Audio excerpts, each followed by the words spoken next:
So I'm about to show you a piece of paper that changed my life. And no, it's not my fishing license.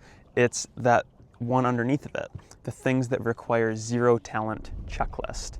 And I always keep it in my wallet because I started to realize a while ago when I was on fishing charters that specifically after one instance where we went out and we caught like one fish, and it was kind of disappointing, honestly. And then I got a 5-star review out of it, and they came back again and rebooked. And I'm like, wow, well, clearly it's not about results. It's about experience, because we were out on the water, we're listening to music, we're just having a great time. And that's what actually got them to leave the review and to book again. So then I'm like, okay, perfect. Instead of focusing on results, let's just focus on experience. So that's when I came up with this checklist, which is to be on time, be prepared, give full effort, have good energy, and do something extra. Now, you'll be like, wow, that stuff is really simple. Yeah, it is. It's really simple, but common knowledge doesn't always mean common practice. So number one is being on time. I do not like it when my clients beat me to the dock. And sometimes if they're coming from a long ways away, they're there like an hour early and there's nothing you can do about it. But you want to be ready, not like still having to tie stuff up and get stuff around when people are, coming to meet you. You want to be ready to rock and roll by the time they get there. And that's the first thing. The second thing is being prepared. And it doesn't just mean like you thinking you're prepared, like, oh yeah, I got it. No, it means actually showing them that you're prepared. Like show them that you're going above and beyond and that you've got, extra baits no matter what the situation is. And oh, you didn't know if it was going to be a live bait bite today or if it was going to be an artificial bite, so you brought both. Like this stuff to make it look like you're really trying. And then the third thing is giving full effort, which is actually, again, just making it look like you're trying. And it's where you want to give 110% effort. Like, unless I'm driving, I'm always standing, no matter what, no matter how good the fishing is. I'm standing, I'm looking busy, I'm, doing stuff with my rods, doing different work on the boat and stuff, like just giving good effort.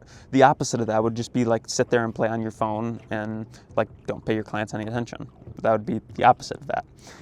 And then the fourth thing is having good energy. So that's what I was talking about, like, just listen to music, listen to what the clients are saying, making jokes, just having a good time. And if I asked you right now to think of someone who has good energy, you'd probably just think of someone who's like funny and easy to be around and stuff. So since as a fishing guide, you're kind of a product, like you are the product kind of in a way, it's important for people to actually like you. And then the last thing is do something extra, which that's just like the frosting on the cake, like the cherry on the top. And one of my favorite ways to do this is I will just stay out on the water for an extra half hour or something, give people more than what they paid for. I'll give them a free t-shirt, which kind of acts as a double whammy because then they're, repping my brand and stuff, like marketing. And then another thing is to give them seasoning. So like with the fish that I fillet for them and stuff, instead of them having to figure it out on their own, I give them a packet of seasoning with my business card or like a sticker or something on it with my logo. So that way, when they have extra and they save it, it like reminds them.